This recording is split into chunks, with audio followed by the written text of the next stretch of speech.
Hello అండి, ఎప్పుడు చేసినా చికెన్ కర్రీ బోర్ కొట్టినట్లు ఉంటే ఒక్కసారి ఈ విధంగా ట్రై చేసి చూడండి. చాలా బాగుంటుంది. బ్యాచిలర్స్ కూడా ఈజీగా చేయగలరు. చికెన్ కర్రీ ఎలా చేయాలో ప్రాసెస్లోకి అయితే వెళ్ళిపోదాము. 1 కేజీ చికెన్ తీసుకొని బాగా సాల్ట్ వేసుకొని కడుక్కోవాలి. అలా అయితే నీసు వాసన లేకుండా ఉంటుంది. నెక్స్ట్ ముక్కలు అయితే మీడియం సైజులో కట్ చేసి పెట్టుకోవాలి. నేనైతే మ్యారినేట్ చేయలేదు, ఇలాగనే చేస్తున్నాను. చాలా బాగుంటుంది చూడండి. ఫస్ట్ అయితే ఒక మిక్సీ జార్ తీసుకొని అందులో అల్లం, వెల్లుల్లి, ఎండు కొబ్బరి, జీడిపప్పు వేసుకొని పైన పేస్ట్లా చేసుకోవాలి. పచ్చి కొబ్బరి అయినా పర్వాలేదు.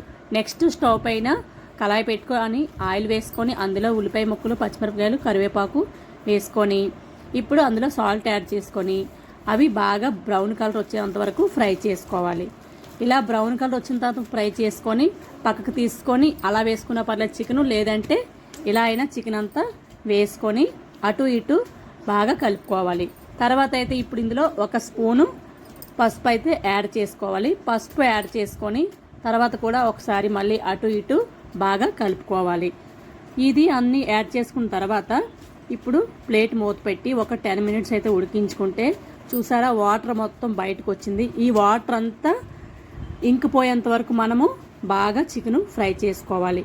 ఆల్మోస్ట్ అయితే చికెను వాటర్ అంతా చూసారా ఇంకిపోయింది. ఇలా వాటర్ అంతా ఇంకిపోవడం వల్ల ముక్క టైట్గా అయిపోయి టేస్ట్ చాలా బాగుంటుందండి. ఇలా అయిన తర్వాత మనం ముందుగా ఫైన్ పేస్ట్లా చేసుకున్న అల్లం, వెల్లుల్లి, కొబ్బరి, జీడిపప్పు పేస్ట్ అయితే ఇప్పుడు యాడ్ చేసుకోవాలి. యాడ్ చేసుకొని ఇది పచ్చివాసన పోయేంత వరకు మంట లో ఫ్లేమ్లో పెట్టుకొని ఒక 5 మినిట్స్ అయితే బాగా ఫ్రై చేసుకోవాలి. తర్వాత ఒక 2 లేదా 3 టమాటీలు అది కూడా పేస్ట్లా చేసుకొని అది యాడ్ చేసుకోవాలి. యాడ్ చేసుకొని ఇవన్నీ ఇంకొక 5 మినిట్స్ మంట లో ఫ్లేమ్లో పెట్టుకొని ఉడికించుకోవాలి. ఎప్పుడు కూడా హై ఫ్లేమ్లో పెడితే మాడిపోతాయండి, బాగోగు టేస్ట్. ఇవి ఇప్పుడు అన్నీ ఇలా ఫ్రై అవుతుంటే స్మెల్ అయితే గుమగుమలాడిపోతుందండి.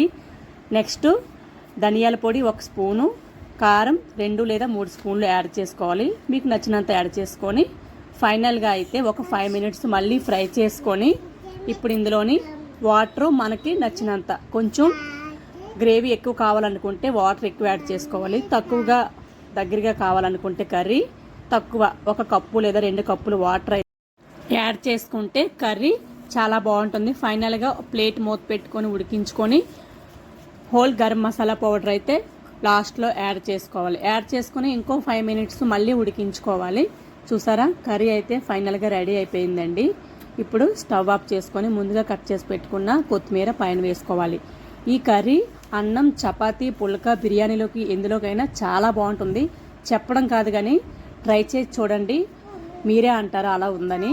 ఒక్కసారి ట్రై చేయండి. ట్రై చేసి ఎలా వచ్చిందో నాకు కామెంట్ చేయండి. నచ్చితే లైక్ చేయండి. ఇంట్లో అందరూ కూడా లొట్టలు వేసుకొని మరీ తింటారు. మేము కూడా అలాగే తిన్నాము. మా పిల్లలైతే చాలా బాగుందని మరీ ఇష్టంగా తిన్నారండి. మరొక వీడియోతో మళ్ళీ కలుద్దాం. బాయ్.